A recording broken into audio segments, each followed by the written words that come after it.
নমস্কাৰ এই মুহূৰ্তত আহি পৰিছে ৰাতিপুৱাৰ কেইবাটাও গুৰুত্বপূৰ্ণ খবৰ অসমৰ লগতে আন্তঃৰাষ্ট্ৰীয় কেইবাটাও গুৰুত্বপূৰ্ণ খবৰ যুগুতোৱা হৈছে আৰু নিতৌ এনেধৰণৰ খবৰসমূহ পাই থাকিবলৈ হ'লে চেনেলটো ছাবস্ক্ৰাইব কৰি ভিডিঅ'টোত এটাকৈ লাইক কৰি উৎসাহিত কৰিবলৈ একেবাৰে নাপাহৰিব দৰ্শকসকল আজিৰ প্ৰথমটো খবৰেই হৈছে আজি শুকুৰবাৰে অসমলৈ আহিব কেন্দ্ৰীয় গৃহমন্ত্ৰী অমিত শ্বাহ অংশ ল'ব কেইবাখনো বৈঠকত 4 দিনৰ ভ্ৰমণসূচীলৈ অসমলৈ আহিব কেন্দ্ৰীয় গৃহমন্ত্ৰী অমিত শ্বাহ আজি শুকুৰবাৰে বিয়লি 7 বজাত বিশেষ বিমানযোগে গুৱাহাটীত উপস্থিত হ'ব কেন্দ্ৰীয় গৃহমন্ত্ৰী গৰাকী তাৰ পৰা কইনাধৰা ৰাজ্যিক অতিথিশালাত বৈঠকত মিলিত হ'ব বিজেপিৰ নেতৃত্বৰ সৈতে আন তাৰিখে 10 বজাত নৱনিৰ্মিত বিজেপিৰ কাৰ্যালয় উদ্বোধন কৰাৰ পিছতে 12 বজাত কইনাধৰালৈ যাব 1:55 খানাপাৰাৰ ৰাজহুৱা মিটিঙত অংশ ল'ব বিয়লি 4 বজাত উত্তৰ পূবৰ ৰাজ্যৰ মুখ্যমন্ত্ৰী আৰক্ষী সঞ্চালক প্ৰধান কেন্দ্ৰীয় চোৰাংচোৱা সংস্থাৰ মুৰব্বী তথা NCBকে ধৰি বিভিন্ন সংস্থাসমূহৰ লগতে আলোচনা মিলিত হ'ব 9 তাৰিখে 10:45 ষ্টাফ কলেজত NEC বৈঠকত অংশ ল'ব গৃহমন্ত্ৰী গৰাকীয়ে বিয়লি ৰাওনা হ'ব দেৰগাঁওস্থিত PTC আৰক্ষী অধীক্ষকৰ বৈঠকত 2 নম্বৰৰ খবৰটি হৈছে এটা বিগ ব্ৰেকিং এই মুহূৰ্তত আমাৰ হাতত আহি পৰিছে ভাৰতত নিৰ্মিত এই 4টা কাহৰ ঔষধৰ বাবে গাম্বিয়াত 64টা শিশুৰ মৃত্যু ঘটিছে বিশ্ব স্বাস্থ্য সংস্থাৰ দ্বাৰা নিষিদ্ধ কৰা হৈছে বিশ্ব স্বাস্থ্য সংস্থাই প্ৰকাশ কৰিছে যে আফ্ৰিকাৰ দেশ গাম্বিয়াৰ 64টা শিশুৰ মৃত্যু হ'ব পাৰে ভাৰতীয় কোম্পানী এটাৰ দ্বাৰা নিৰ্মিত কাহৰ ঔষধ সেৱন কৰি ভাৰতৰ মেটন ফাৰ্মাচিউটিকেলছত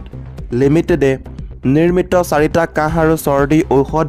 পৰীক্ষা কৰি বিশ্ব স্বাস্থ্য সংস্থাই এই সতৰ্কবাণী জাৰি কৰিছে লগতে কোৱা হৈছে যে এই ঔষধবোৰ হয়তো পশ্চিম আফ্ৰিকাৰ দেশসমূহত ব্যাপকভাৱে বিতৰণ কৰা হৈছিল হাৰিয়ানাত মুখ্য কাৰ্যালয় থকা মাইদান ফাৰ্মাচিউটিকেলছত লিমিটেডে প্ৰস্তুত কৰা প্ৰমেথাজিন অৰেল সলিউশ্যন কোভেক্স মালিন বেবী কফ চিৰাপ তাৰ লগতে মেকফ বেবী কফ চিৰাপ আৰু মেগ্ৰিপ এণ্ড কোল্ড চিৰাপ সেৱন নকৰিবলৈ পৰামৰ্শ দিছে বিশ্ব স্বাস্থ্য সংস্থাই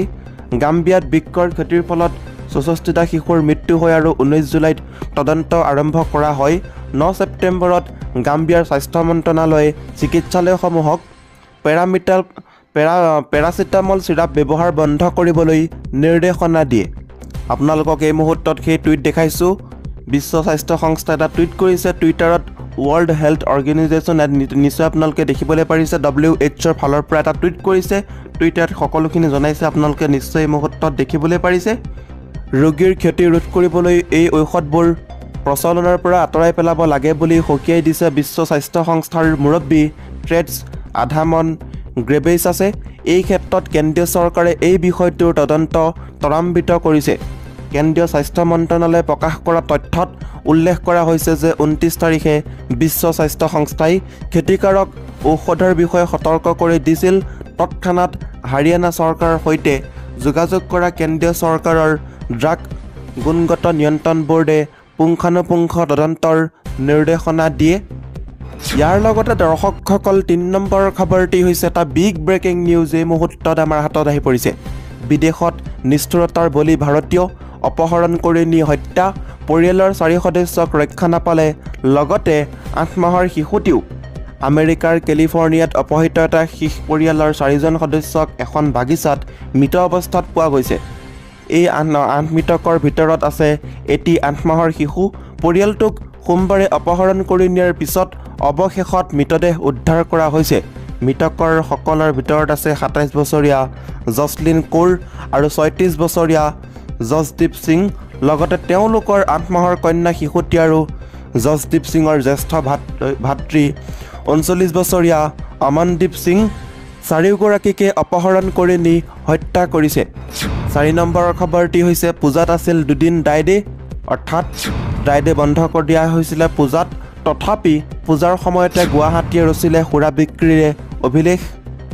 বিক্ৰীৰে অভিলেখ গঢ়িলে গুৱাহাটীয়ে পূজাৰ 3 দিনত গুৱাহাটীত বিক্ৰী হ'ল 17 কোটি টকাৰ সুৰা ইয়াৰে ষষ্ঠীৰ দিনা আটাইতকৈ বেছি সুৰা বিক্ৰী হয় হিচাপ অনুসৰি 6.75 কোটি টকাৰ সুৰা বিক্ৰী কৰা হয় এই দিনটোত পূজাৰ বাবে 2টা ড্ৰাই ডে ঘোষণা কৰাত বন্ধ আছিল সুৰাৰ দোকান কিন্তু তাৰ পিছতো সুৰা বিক্ৰীৰে অভিলেখ ৰচে গুৱাহাটী এই কথাই প্ৰতীয়মান কৰে পূজাৰ সময়ত কিদৰে বৃদ্ধি পাইছিল সুৰাপায়ৰ সংখ্যা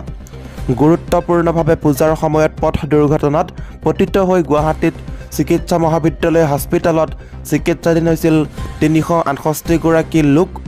ইয়াৰ লগতে দৰ্শকসকল 6 নম্বৰ খবৰটি হৈছে হাৰ্ট এটেক হৈছিল নেকি উদিত নাৰায়ণৰ জনপ্ৰিয় কণ্ঠশিল্পীগৰাকীৰ মেনেজাৰে জনালে সঁচাটো কি কণ্ঠশিল্পী উদিত নাৰায়ণ হাৰ্ট এটেকত ভুগিছে আৰু তেওঁৰ অৱস্থা এতিয়াও সংকটজনক হৈ আছে তেওঁক চিকিৎসালয়ত ভৰ্তি কৰা হৈছে যদি আপুনিও ক'ৰবাত এনে এটা বাৰ্তা দেখিছে তেন্তে বিশ্বাস নকৰিব কণ্ঠশিল্পী উদিত নাৰায়ণৰ হাৰ্ট এটেকৰ খবৰটো ছ'চিয়েল মিডিয়াত তীব্ৰ ভাইৰেল হৈ পৰিছে এই খবৰটো শুনি বহুতে ছ'চিয়েল মিডিয়াতো উদ্বেগ প্ৰকাশ কৰাৰ লগতে এই খবৰৰ সত্যতাক লৈ প্ৰশ্ন উত্থাপন কৰিছে এনে অৱস্থাত আলোচনাত এই খবৰ অহাৰ লগে লগে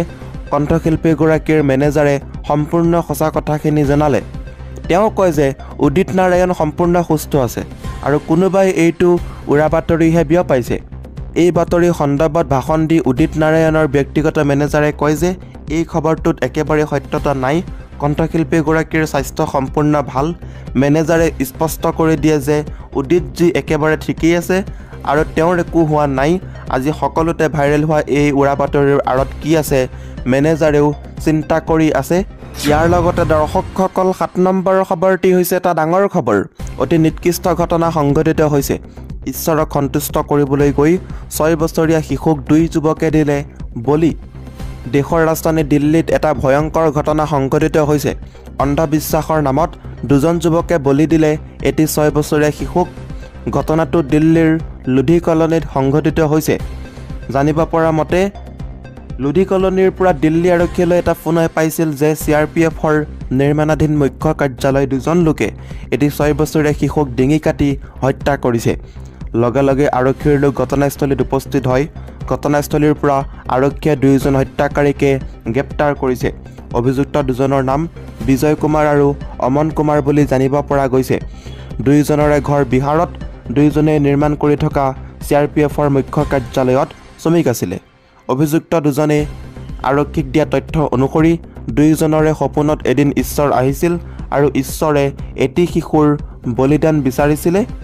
ঈশ্বৰক সন্তুষ্ট কৰিবৰ বাবে যুৱক 2জনে এই 6 বছৰীয়া শিশুটিৰ বলি দিয়ে মৃত শিশুটিৰ নাম ধৰ্মেন্দ্ৰৰ পিতৃও সেই নিৰ্মাণ স্থানত কাম কৰা এজন শ্ৰমিক নিশাত 10:30 বজাত শিশুটিক সেই CRPFৰ নিৰ্মাণাধীন মুখ্য কাৰ্যালয়টোলৈ লৈ যায় আৰু এখন পাচলি কটা চুৰিৰে শিশুটিৰ ডিঙি ৰেপি হত্যা কৰে ঘটনাটোৰ সময়ত 2জন অভিযুক্তই সুৰাপান কৰি আছিল বুলি জানিব পৰা গৈছে ইয়াৰ লগতে দৰ্শকসকল 7 নম্বৰ খবৰটি হৈছে ভয়ংকৰ নাও দুৰ্ঘটনা অতি কমেও 12 গৰাকী লোক সন্ধানহীন হৈ আছে বৰ্তমান সময়ত ব্যাহত হৈ আছে উদ্ধাৰ অভিযান ঝাৰখণ্ডৰ জামাতাৰা জিলাৰ বাৰাকাৰ নদীত বৃহস্পতিবাৰে সংঘটিত হোৱা শোকাবহ নাও দুৰ্ঘটনাত অতি কমেও 12 গৰাকী লোক সন্ধানহীন হৈ আছে বৃহস্পতিবাৰে সন্ধিয়া প্ৰায় 7 বজাত বাৰাকাৰ নদীত নাও দুৰ্ঘটনাটো সংঘটিত হয় দুৰ্ঘটনাগ্ৰস্ত নাওখনত 16-18 গৰাকী যাত্ৰীয়ে ভ্ৰমণ কৰি আছিল বুলি জানিব পৰা গৈছে নাও দুৰ্ঘটনাটোৰ খবৰ প্ৰকাশ পোৱাৰ পাছতে ঘটনাস্থলীত NDRF আৰু SDRFৰ উদ্ধাৰকাৰী দল উপস্থিত হৈ উদ্ধাৰ অভিযান আৰম্ভ কৰে আৰু 4জন লোকক উদ্ধাৰ কৰে বৰ্তমানো নাও দুৰ্ঘটনাত সন্ধানহীন হৈ থকা লোকসকলৰ সন্ধানত উদ্ধাৰ অভিযান অব্যাহত আছে যদিও অবতৰীয়া বৰষুণৰ বাবে মাজে মাজে উদ্ধাৰ অভিযান বন্ধ কৰিবলগীয়া হৈছে উদ্ধাৰ হোৱা লোক 4জনক হস্পিটেলত ভৰ্তি কৰা হৈছে নাও দুৰ্ঘটনাটোৰ পাছতে ঘটনাস্থলীত জামাতাৰা জিলাৰ জিলা উপায়ুক্ত আৰু আৰক্ষী অধীক্ষক উপস্থিত হৈ উদ্ধাৰ অভিযানৰ তদাৰক কৰি আছে ইপিনে নাও দুৰ্ঘটনাৰ পাছতে ঝাৰখণ্ডৰ মুখ্যমন্ত্ৰী হেমন্ত সোৰেনে এই ঘটনাক দুৰ্ভাগ্যজনক আখ্যা দিয়াৰ লগতে উদ্ধাৰ অভিযান তীব্ৰতৰ কৰাৰ নিৰ্দেশনা দিয়ে ইয়াৰ লগতে দৰ্শকসকল 8 নম্বৰ শেহতীয়া খবৰটি হৈছে স্বাস্থ্যৰ অৱনতি বিগ বি অমিতাভ বচ্চনৰ নিজেই টুইট কৰি ক'লে উশাহ মোৰ ঘন হৈ আহিছে ভাৰতীয় ছহি জগতৰ মহানায়ক অমিতাভ বচ্চনৰ স্বাস্থ্যৰ অৱনতি স্বাস্থ্যৰ বিষয়ে নিজেই সদৰি কৰি কয় উশাহ ঘন হৈ আহিছে চিন্তিত আশা কৰোঁ সকলো ঠিক হ'ব এই বুলি অমিতাভ বচ্চনে টুইট কৰিছে সামাজিক মাধ্যমত অতি সক্ৰিয় অমিতাভ বচ্চন